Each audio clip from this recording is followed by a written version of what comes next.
Professor, é muito interessante esse assunto que a Mário abordou, e é muito bom a gente saber também que isso vai além da instituição, né? Pode alcançar o cidadão comum. E sabendo disso, eu queria saber quais são os requisitos, né? Tem o aluno, né? Como vocês falaram, tem o professor e também esse civil que quer participar, que quer apresentar seu projeto, né? Para estar participando do projeto. Quais são os requisitos necessários? Então, hoje, na verdade, assim, então eu não precisava estar dentro da academia para que eu pudesse, né? Eu poderia ter o meu negócio, ou ter a ideia de um negócio, ou estar iniciando o meu negócio com uma ideia inicial de um novo produto. O que eu devo fazer? Primeiro eu devo acessar o edital. Certo. O edital do Centelha, ele é aberto ao público, né? Ele é acessível a todas as pessoas. Acessando o edital, eu vou ver quais são os requisitos básicos, né? Normalmente, o que é necessário? Eu posso apresentar a minha ideia de forma individual, ou eu posso compor uma determinada equipe, né? Certo. A gente gosta de falar da equipe porque aí eu vou juntando habilidades diferentes, mas às vezes eu criei um produto, eu tenho a ideia do produto, comecei a desenvolver o meu produto de maneira sozinho mesmo, com os recursos ou com as informações que eu obtive. Eu vou fazer o cadastro inicial dessa proposta. Há necessidade de colocar informações sobre o próprio empreendedor e informações sobre o produto. Quais são as características, para que serve, ela tem que estar dentro de algumas linhas lá estabelecidas no próprio edital, né? Cadastrei a minha proposta com as minhas informações, com as informações do produto, para que serve, para que eu vou utilizar, qual é o potencial de inovação desse determinado produto, qual o potencial de mercado desse determinado produto, ou às vezes ele já está no próprio mercado.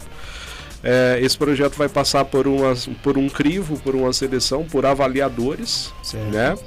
São avaliadores independentes, selecionados pelo próprio Estado, na maioria das vezes pelo menos 3 avaliadores, que estabelecem uma nota de acordo com os critérios.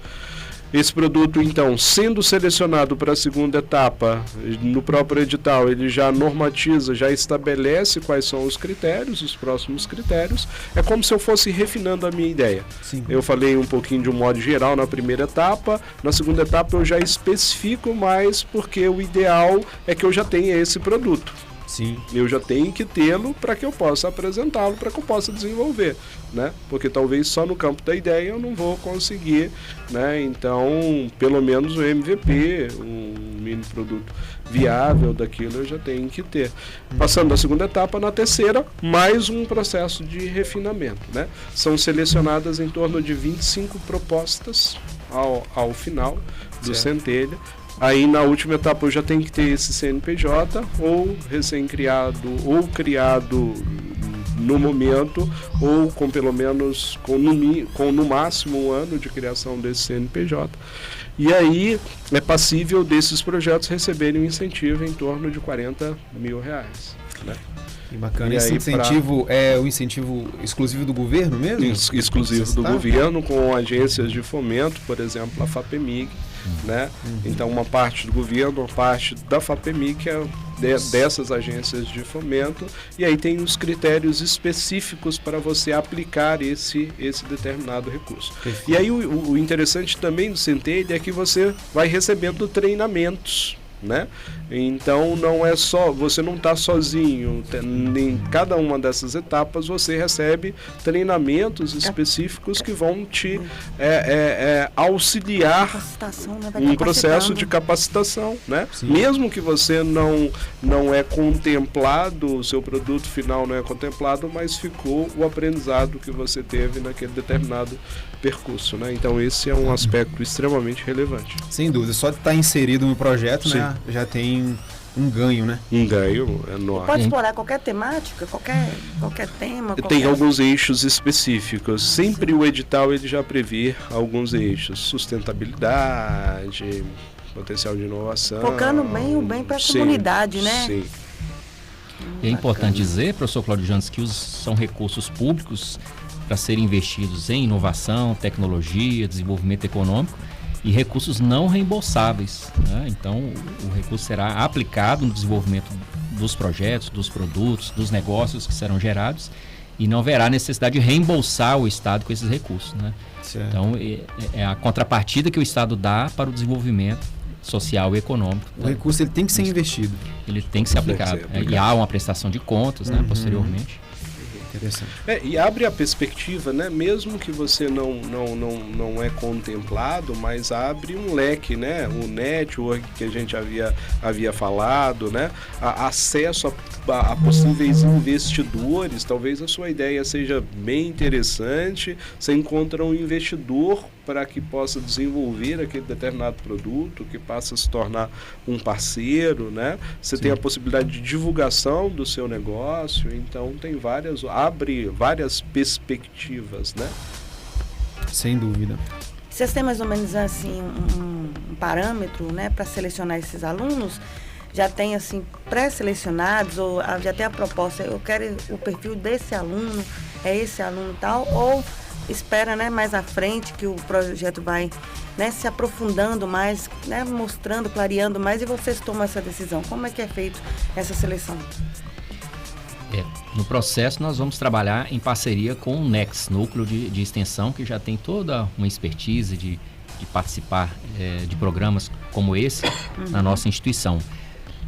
Então será sim aberto um edital, divulgado amplamente, com a parceria com as coordenações de curso, e aí todos os alunos podem participar, todos os cursos, todas as turmas, mas haverá sim, né, um processo de seleção, de análise de currículo, de entrevistas, e aí o perfil, a característica que serão selecionadas, primeiro estar matriculado, né, em um dos cursos da instituição, está devidamente matriculado, e apresentar algumas características comportamentais, como iniciativa, capacidade de trabalhar em equipe, liderança, né, capacidade de planejamento, organização, foco em metas, resultados, né, trabalhar com um processo bem delineado.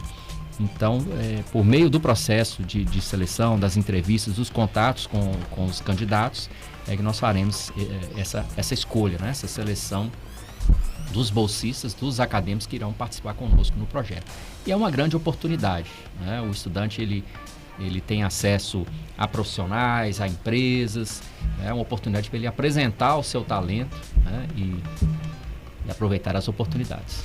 E agora, né, qual será a próxima etapa e quando terá esse resultado da próxima etapa, tanto do Centelha quanto do Voei?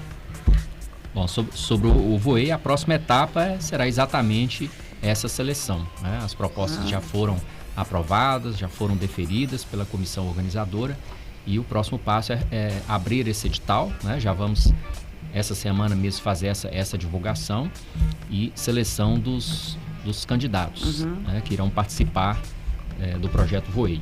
E aí, em seguida, esses acadêmicos irão assinar um termo de outorga, né, para ter direito às bolsas e já começar, né, a estabelecer o cronograma de execução do plano de trabalho. O plano de trabalho já está pronto, né, já foi aprovado pela comissão do Voei, e assim que os bolsistas já forem selecionados, já estiverem com o termo de outorga assinada, eles irão então iniciar o desenvolvimento, a execução do plano de trabalho. E aí o prazo é de 1 ano, né, de um ano, assim que assinar o termo de outorga, 1 ano para executar o plano de trabalho. E ao final, então, haverá uma prestação de contas, uma apresentação dos resultados, né? Nós vamos aferir se o que foi planejado foi executado, né, e quais os resultados que foram alcançados. E para a gente finalizar nossa entrevista, professor Marcos, professor Cláudio Janes, né, vamos convidar os acadêmicos para estarem atentos, né, às novidades. Falou do NEX, né, a questão do site, né, com as informações dos editais. Então, gostaria que a gente finalizasse aí convidando nossos acadêmicos, né, para participarem, estar dentro dessa novidade acadêmica, dessa inovação, desse empreendedorismo. Acho que o foco nosso principal, nosso estudante, né? E aí um dos papéis do NIT é justamente isso, trabalhar essa essa cultura ou montar um negócio, né, de digital dentro da instituição, e aí dentro disso a gente quer trazer mais informações, acesso a esses editais, né, divulgar isso de forma mais ampla, justamente com as parcerias da instituição, né, professor Marcos, sim, juntamente com o NEX e outras instituições, a própria Ascom é fundamental nesse processo, né, e divulgando isso, captando aqueles estudantes que têm já esse interesse, que não conhecem, mas olha, eu quero conhecer um pouquinho mais sobre isso, eu quero entender um pouquinho mais sobre isso, né? Fazer com que, e captando isso, né, de forma gradativa, esses que são captados agora, com certeza eles vão ser os semeadores do projeto no futuro, né? Porque ele vai contar a história dele. Eu falo nada como uma história bem contada, né? Olha, eu participei disso, ele contribuiu para que eu saísse desse lugar e chegasse a ter esse outro lugar, saí de um ponto e fui a outro. Isso fez um diferencial. Essa história bem contada, talvez isso é o que nós estamos numa rádio aqui, eu falo sempre assim, as músicas que talvez a gente mais lembra delas são aquelas que contam a história, né? Aquilo a gente jamais esquece. Quando eu conto uma história de forma bem contada, eu consigo mobilizar outras pessoas. Esse acho que é o intuito nosso junto com a comunidade acadêmica. Isso, eu complemento as palavras do professor Cláudio Janes, convidando os nossos acadêmicos, os nossos professores de toda a comunidade acadêmica, FUNORTE, FASE, né, de todos os campos da instituição, a ficarem atentos a essas oportunidades. E é uma competência a mais que o estudante pode agregar ao seu currículo, à sua formação acadêmica, profissional, né? Conhecimento sobre empreendedorismo, sobre gestão, sobre negócios, economia, projetos, investimentos. São conhecimentos, são competências importantíssimas, principalmente, né, no mundo em que vivemos hoje. E isso pode fazer a diferença na vida de um profissional. Então, acompanhem as ações do NIT, as ações do Núcleo de Extensão, né? E participem conosco, porque vamos sempre ter novidades aqui muito importantes para vocês. Perfeito. E esse edital ele é divulgado também no site da FUNORTE, professor? Sim. Estão disponíveis no site. É importante que os estudantes sempre deem uma olhadinha no site, que a gente sempre está fazendo o filtro disso e colocando lá de forma acessível a todos. Perfeito. São novidades, né, Sam? Com certeza. Isso aí também não deixa de instigar mais o acadêmico, né, na sua carreira ali de formação, né, professores? Sim. Porque é uma atividade a mais que ele vai estar desenvolvendo, aprendendo e, como o senhor falou, ele vai estar agregando ali na sua...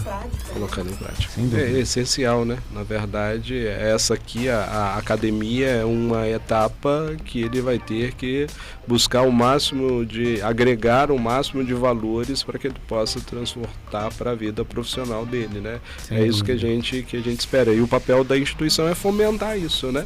Apresentar, dar as condições, fornecer as condições necessárias para o crescimento desse estudante, né? E uma das formas é justamente participando desses projetos, né? Sem dúvida. Sim, professor Marcos. Professor Cláudio Janes, é importante ressaltar também a importância do centro de pesquisa da nossa instituição, né? Então, esses projetos, tanto o Voei como o Centelha, eles terão uma conexão com o centro de pesquisa. O aluno poderá desenvolver um artigo científico, publicar em nossas revistas científicas. Temos uma editora, né, onde o aluno poderá, inclusive, publicar um livro contando todas essas histórias, as experiências do Voei, do Centelha e outros projetos que a instituição desenvolve. E isso só acontece, né, porque a gente tem um apoio institucional de uma maneira geral, né, das direções de um modo geral. Então estamos mais próximos da direção acadêmica, né, apresentada pela professora Thalita, e que ela fomenta isso o tempo todo, né, para que a gente possa estar levando isso, né. Então isso é importantíssimo. E dos nossos reitores, né, que tem essa veia já empreendedora, né, o professor Rui, o Thiago, então ele já tem essa veia empreendedora e eles querem que o estudante aproveite ou também desenvolva isso, né, dentro. Então isso é extremamente importante, isso é extremamente marcante. Então talvez por isso nós estamos aqui falando de inovação, de empreendedorismo, né? Então isso é um aspecto relevante. Sem dúvida, esse apoio é extremamente importante. Bom, então já chegamos aos nossos finalmente. Eu queria considerações finais dos professores e para a gente estar encerrando essa super entrevista, que com certeza instigou muito o ouvinte, né, para de repente estar participando também aí dos projetos, né? Podem ficar à vontade. Muito bem. A palavra-chave aqui das minhas considerações finais é sonho. Esse é o principal incentivo que podemos gerar aos nossos estudantes. Acredite no seu sonho, invista no seu sonho, busque a ajuda do seu professor, busque a ajuda do seu coordenador de curso, dos núcleos da nossa instituição, o NIT, Núcleo de Extensão, Centro de Pesquisa, e invista na sua carreira profissional, aproveite o seu curso superior e todas as oportunidades que a sua instituição oferece, né? Você não pode deixar que o tempo da academia passe sem você estar atento e aproveitar as oportunidades. Então, sonhe, acredite no seu sonho e invista no seu sonho, né? Busque a realização dos seus sonhos e conte com a nossa instituição e com todos os professores para dar apoio a essa realização. Muitíssimo obrigado pela oportunidade. Gostaria de agradecer a oportunidade, Sam, Marielle, né, de estarmos aqui stalkeando na Rádio 104,9. E se o professor fala em sonho, eu falo de aprendizado, né? Inclusive, esse aqui agora é um momento de aprendizado. Inclusive para mim, que não tem muito essa... quebrando um pouquinho a timidez. Então, esse é um momento de aprendizado. Eu acho que o aprendizado é o que faz... o conhecimento é o que faz diferença nas nossas vidas, né? Ele modifica as pessoas, ele modifica o nosso meio, ele modifica as relações, né? O aprendizado é o que faz com que nos tornemos um pouco melhores em tudo, né? Seja nas nossas relações, seja no nosso negócio, no nosso empreendimento, né? Então, a partir do momento que eu busco esse aprendizado de maneira contínua, eu sempre vou me renovando, né? Eu vou estabelecendo novas relações, e essas novas relações são fundamentais para que a gente prospere aí em todos os âmbitos das nossas vidas. Eu falo isso enquanto professor porque eu acredito, eu estou aprendendo o tempo todo, né? Eu aprendo com os meus alunos, eu aprendo com os meus pares, e talvez esse seja o porquê de estar aqui, né?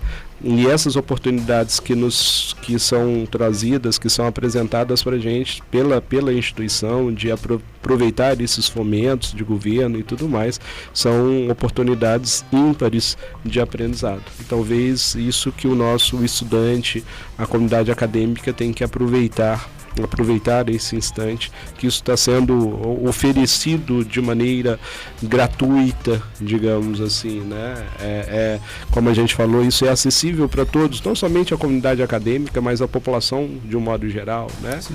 Então, o papel da rádio tem um papel social extremamente importante, que é talvez levar essa informação. Talvez muitas pessoas tenham a ideia, não tiveram a oportunidade de saber que tinha um programa que elas pudessem participar. Então, esse é um papel importante e relevante. Então, vamos aprender juntos aí, e sim, continuamente. Sem dúvida. Então é isso. Esse foi mais um Stalkeando. Marielle, muito obrigado também pela sua participação. Eu que agradeço, Sam. É um prazer estar aqui. Como diz o professor, estamos sempre aprendendo, né? Sem dúvida. Então é isso. As portas da Rádio 104.9 estão sempre abertas, professores. Sempre que tiver algo de novo, pode comunicar a gente. Marielle está aí, tem Ascom também. A gente está à disposição e com certeza vamos bater um papo aqui e falar sobre tudo que é novidade. Certo? Obrigado. Perfeito. Muito obrigado. Então é isso. Muito obrigado e até a próxima.